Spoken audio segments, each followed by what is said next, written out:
रहीम। अस्सलामुअलैकुम। उम्मीद करता हूँ कि तमाम तालिब इल्म खैरियत व आफ़ियत के साथ होंगे। आपका मेज़बान शराज अहमद। लेक्चर शुरू करने से पहले रोज़ाना की तरह एक दफ़ा सूरत फातिहा, 3 दफ़ा सूरत इखलास, अव्वल आखिर दुरूद शरीफ पढ़कर इनको बख्श देंगे जो दुनिया से अभी तक चले गए हैं। फिर अपने लेक्चर का बाकायदा आगाज़ करते हैं रोज़ाना की तरह। लेके आऊँ जी क्लास 10th की केमिस्ट्री। तो क्लास 10th की केमिस्ट्री के अंदर जो मेरा चैप्टर है वो इन्वायरमेंटल केमिस्ट्री है। तो आपको पता है कि आपकी जो बुक है उसे डिवाइड किया गया 2 पार्ट्स के अंदर, एक ऑर्गेनिक के अंदर, एक इनऑर्गेनिक के अंदर। तो ये जो पार्ट है मेरे पास इन्वायरमेंटल केमिस्ट्री का, मेरे पास क्या है इनऑर्गेनिक। तो इनऑर्गेनिक केमिस्ट्री के अंदर जो मेरे पास ये चैप्टर आ रहा है इन्वायरमेंटल केमिस्ट्री का दूसरा पार्ट है, जो कि पहला पार्ट था एटमॉस्फेयर, तो दूसरा पार्ट क्या है वाटर। तो यहाँ पे हमने आज जो डिस्कस करना है वो वाटर को डिस्कस करना है, ठीक है। और मेन टॉपिक जो हमारा है वो है वाटर बोर्न इन्फेक्शन डिजीज़, ठीक है, वाटर बोर्न इन्फेक्शन डिजीज़। तो वाटर यानी कि पानी के ज़रिए जो इन्फेक्शन डिजीज़ काज हो रही हैं वो कैसे हो रही हैं। सबसे पहले इस लेक्चर में हम ये स्टडी करेंगे कि हमारे पास वाटर क्या होता है, पानी क्या है, हम पानी के ऊपर स्टडी करेंगे। उसके अलावा हम यहाँ पे ये सीखेंगे कि पानी के अंदर पानी की कितनी टाइप्स हैं, ठीक है। तो ये सारे मामला हम यहाँ पे सीखेंगे। चलते हैं जी लेक्चर की तरफ। तो हमारा लेक्चर क्या था, वो है वाटर। सबसे पहले क्योंकि हमारा टॉपिक है वाटर बोर्न इन्फेक्शन डिजीज़, तो सबसे पहले तो ये पता होना चाहिए कि हमारे पास वाटर क्या होता है। तो जब वाटर का पता होगा देन ही हम नेक्स्ट जा सकते हैं। तो डेट्स में हम पहले वाटर की बात करते हैं। तो यहाँ पे मैंने लिखा हुआ है water is compose of 2 element. तो ये 2 एलिमेंट के मिल के बना होता है। एक क्या होता है, एक हमारे पास होता है ऑक्सीजन और दूसरा हमारे पास होता है हाइड्रोजन। तो आपने जो इसका जो फार्मूला देखा होगा कि जो भी आपके पास होता है उसके अंदर क्या होता है H2O। तो यहाँ पे मैंने इसकी अमाउंट भी लिखी हुई है, it is compose of 1 oxygen and 2 hydrogen element, then it form the water molecule. Then यहाँ पे मैंने इसका स्ट्रक्चर फार्मूला ड्रा किया हुआ है वाटर का। तो ये यहाँ पे आपको नज़र नहीं आ रहा होगा, यहाँ पे आप नज़र आ रहा होगा। तो ये H और उसके अलावा ये H, 2 H आ गए और उसके अलावा यहाँ पे मैंने एक O लगा दिए। तो ये एक O और 2 H मिलकर एक फार्मूला क्रिएट करते हैं, उसे कहते हैं H2O। तो 2 वाटर, 2 हाइड्रोजन के मॉलिक्यूल और एक ऑक्सीजन का मॉलिक्यूल, ये दोनों मिलकर हमारे पास एक क्रिएट करते हैं वाटर। तो यहाँ पर मैं लिख भी देता हूँ, ये सारा हमारे पास क्या बना रहे हैं जी, वाटर। तो इसका कलर अपने मतलब राइटिंग की तरह कर लेते हैं। अब ये क्या कर रहे हैं, इसे हम कहते हैं जी वाटर।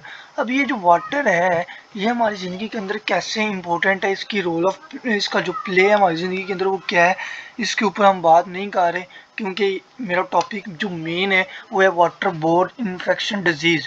तो अगर आपने मेरा वाटर के ऊपर जो टॉपिक मैंने वाटर के ऊपर बनाया हुआ है लेक्चर, अगर आपने वो वाला मेरा लेक्चर मिस किया हुआ है तो आप वहाँ से मेरा डिस्क्रिप्शन में लिंक पड़ा हुआ है, वहाँ से ले सकते हैं, ठीक है।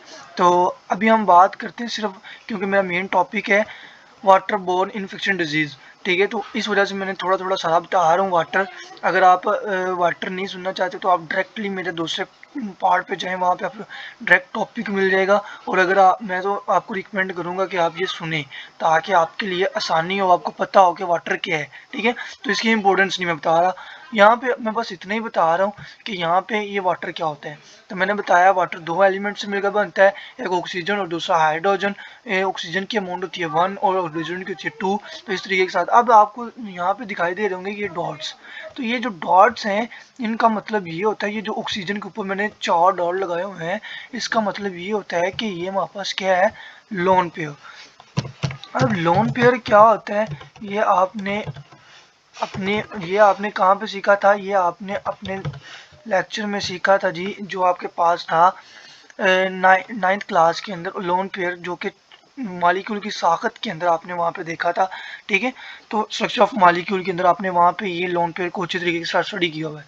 डैट्स यहाँ पे मैं एक्सप्लेन नहीं कर रहा, बस इतना ही बता रहा हूँ कि इसको हमने ऊपर कल जो हमने मतलब जब आप 10th में थे, 10th में हो तो मतलब जब आपने कल हेलोजिनेशन वाला टॉपिक पढ़ा था, तो हेलोजिनेशन के अंदर मैंने आपको बताया था कि जब एक डॉट होता है तो उसे फ्री रेडिकल कहते हैं। अब यहाँ पे 4 डॉट हैं, 2 2 इकट्ठे हैं, तो इसे आप क्या कहोगे, लोन पेयर।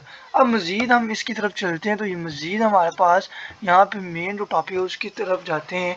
उसके नीचे यहाँ पे मैंने लिखा हुआ है इसकी प्रॉपर्टीज़। आपको कैसे पता चलेगा कि आपका वाटर जो है वो प्योर है कि इम्प्योर है।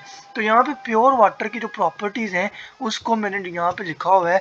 एक तो वो क्या होगा, कलरलेस होगा, उसका कोई रंग नहीं होगा, ठीक है। जो वो कोई भी किसी किस्म का रंग नहीं रखता होगा, वो जिस जगह पे जाएगा, जिस शक्ल में जाएगा या जिस बर्तन में डाला जाएगा उसी का रंग वो ऑब्टेन कर लेगा, ठीक है। तो अब उसके बाद मैंने यहाँ पे लिखा हुआ है अडोरलेस, इसकी कोई खुशबू नहीं होती, ठीक है। तो अगर हम मतलब वाटर को टेस्ट करते हैं तो उसका टेस्ट भी नहीं होता। तो तीनों मैंने प्रॉपर्टीज लिख दी हैं। अगर एक अच्छा यानी कि प्योर वाटर हो तो प्योर वाटर के अंदर ये तीन खूबियाँ होती हैं, एक कलरलेस होता है, दूसरा डोरलेस होता है, तीसरा टेस्टलेस होता है। ना तो उसका कोई रंग होता है, ना उसकी कोई खुशबू होती है, और ना ही उसका कोई टेस्ट जायका होता है, ठीक है। तो ये हमारे पास अच्छी प्रॉपर्टी किसकी है, ये प्रॉपर्टी प्योर वाटर यानी कि अच्छे पानी की है। अगर इनमें से कोई भी प्रॉपर्टी वो हाईलाइट नहीं कर रहा, अगर वो इनमें से कोई भी प्रॉपर्टी ऑब्टेन नहीं कर रहा, तो देन वो हमारा वाटर जो है वो प्योर नहीं है। अगर वो टेस्टलेस नहीं है, अगर वो ओडोरलेस नहीं है, अगर वो कलरलेस नहीं है, देन वो हमारा वाटर ठीक नहीं है, ठीक है। तो अगर आपने अपना वाटर को जज करना है तो आपके पास ये तीन प्रॉपर्टी आपने वहाँ पे अप्लाई करनी है। कलरलेस हो सबसे पहले, तो दूसरे नंबर पे ओडोरलेस हो, और तीसरे नंबर पे टेस्टलेस हो, देन आपका वाटर 100% ठीक होगा। अब यहाँ पे मैंने दो वाटर की टाइप्स भी लिखी हुई हैं, टाइप ऑफ वाटर। तो हमारे पास वाटर जो होता है वो एक होता है सॉफ्ट वाटर, दूसरा होता है हार्ड वाटर। तो सॉफ्ट वाटर और हार्ड वाटर के ऊपर मैं डिस्कशन नहीं कर रहा, क्योंकि यहाँ पे मेरा मेन टॉपिक ये नहीं है। ये मैं सिर्फ आपको एक कॉन्सेप्ट दे रहा हूँ कि वाटर क्या है, ठीक है। इस वजह से आप मैंने पहले डिस्कस कर चुका हूँ कि जो मेरा मेन टॉपिक है वो है water borne infection disease. That's why यहाँ पे मैं सिर्फ इनके नाम ले रहा हूँ। तो अगर आप इनके बारे में तफसीलन जानना चाहते हैं तो यहाँ पे मेरे डिस्क्रिप्शन के अंदर लिंक पड़ा हुआ है, आप वहाँ से देख सकते हैं, ठीक है। अब यहाँ पे मैंने मज़ीद हार्ड वाटर को नीचे दिया हुआ है, टाइप ऑफ हार्ड वाटर। तो इसके अंदर क्या है, एक टेम्परेरी हार्ड वाटर, एक परमानेंट हार्ड वाटर, ठीक है। तो इसके ऊपर भी हम बात नहीं कर रहे। टेम्परेरी क्या होता है आपको पता है, आर्जी, और परमानेंट यानी कि मुस्तकिल। तो आपके पास ऐसा वाटर जो हमेशा के लिए ख़राब हो जाए, और एक ऐसा वाटर जो आपके पास थोड़ी देर के लिए ख़राब हो, बाद में उसे हम ठीक कर सकें, डैट्स उसे हम टेम्परेरी हार्ड वाटर कहते हो, ठीक है। तो डैट्स वाई हम यहाँ पे ये बात नहीं कर रहे। अब यहाँ पे जो हमारा मेन टॉपिक है, अब मैं उसकी तरफ जाने लगा हूँ।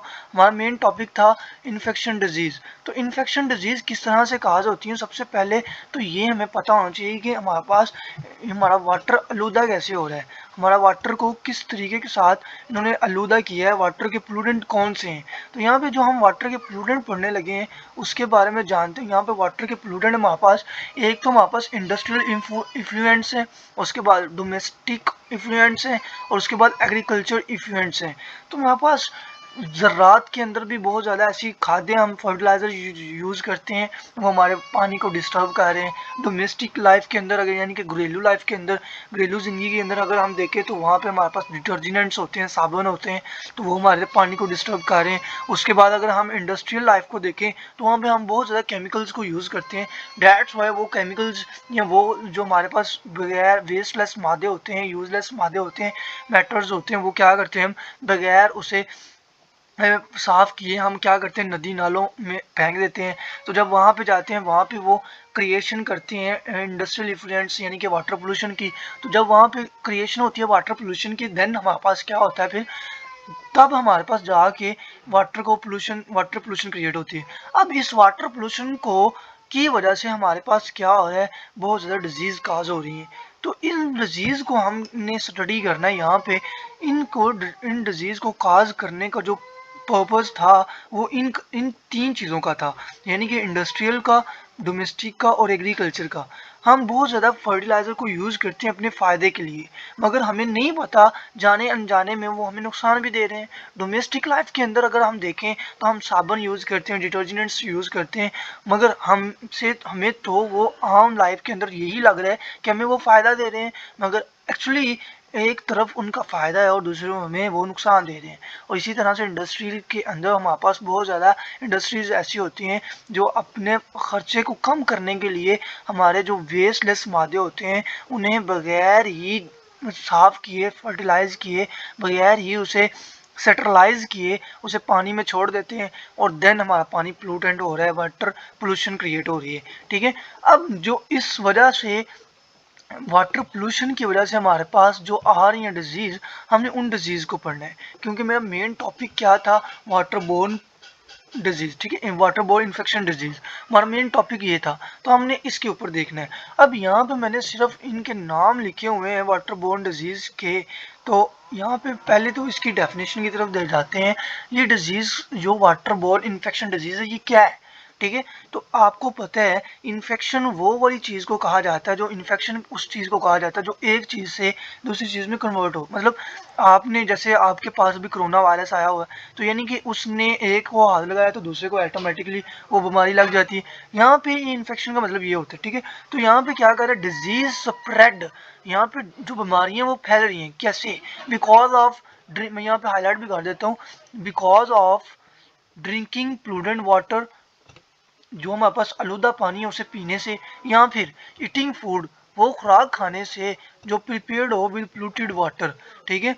तो जो हमारे पास पोल्यूटेड वाटर है उससे हमारे पास जो खुराक प्रिपेयर हुई है उसको भी हम खाएंगे, देन हमारे पास क्या होगा, हमारे जिस्म के अंदर डिजीज काज होंगी, हमारे लिए वो बेहतर नहीं होगा, ठीक है।